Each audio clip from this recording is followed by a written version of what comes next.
জন্ম থেকেই দুধে আলতা রং মেয়েটার, মায়াবী টানা দুটো চোখ, গোলাপি পাতলা দুটো ঠোঁট।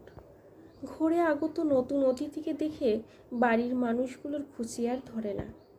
বয়স যতই বাড়তে লাগলো তার, তথাকথিত সৌন্দর্য ততই ফুলে ফেঁপে উঠতে লাগলো।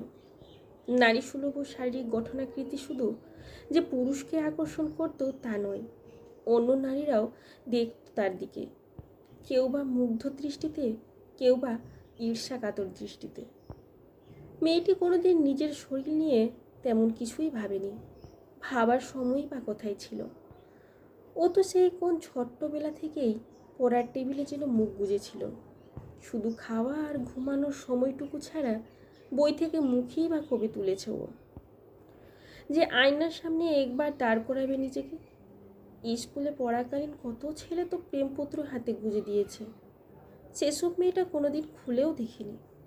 কলেজেও সিনিয়র থেকে জুনিয়র অনেকেই কেট কলিং করেছে, মেয়েটা ঘুরেও তাকায়নি। অন্য মেয়েরা ঈর্ষান্বিত কথাটা বলতো, রূপের দেমাক, কাউকে পাত্তা দেয় না। মেয়েটা শুধু শুনে হাসতো। শুধু চেহারার সৌন্দর্য দেখেই কি ভালোবাসা হয়? আর মনের সৌন্দর্য, তাকে মূল্যহীন? বাড়ি থেকে সম্বন্ধ করে বেরিয়েও ঠিক হলো মেয়েটি, মনের মতো জীবন সঙ্গী পেল সে। শ্বশুরবাড়ির সকলের চোখের মণি হয়ে উঠল কিছুদিনের মধ্যেই। না না, তথাকথিত রূপের জোরে নয়, আন্তরিকতার গুণে।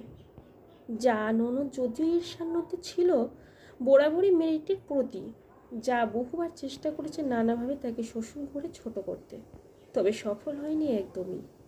মেয়েটা নিজের মনের সারল্যে বারবার ভুল প্রমাণ করেছে যাকে, কিন্তু কতদিন। সেদিন মেয়েটি তার জায়ের সাথে ফিরছিল শপিং করে। অনেকটাই রাত হয়ে গিয়েছিল কেনাকাটা করতে করতে। যা বাঁকা হেসে বলেছিল, তোমার কপালটাই সোনা দিয়ে বাঁধানো ভাই, যা একখানা রূপ তোমাকে দিয়েছেন ভগবান। এই দিয়ে তো সবার মাথা ঘুরিয়ে দিলে। শুনে হাসলো মেয়েটি। তথাকথিত সৌন্দর্য সত্যি কি অনেক বড় আশীর্বাদ? খুব শিগগির প্রশ্নের উত্তর পেল মেয়েটি সেই রাতেই। এক বড় টাটা সুমো হঠাৎ এসে দাঁড়ালো ওর সামনে। ওরা কিছু বোঝার ওঠার আগেই কয়েকজন যুবক গাড়ি থেকে নামলো।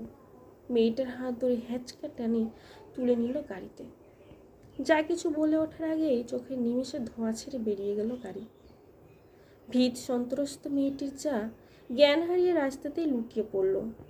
পরের দিন যখন চায়ের জ্ঞান ফিরল, টিভির পর্দায় চোখ রেখেই সে হতবাক।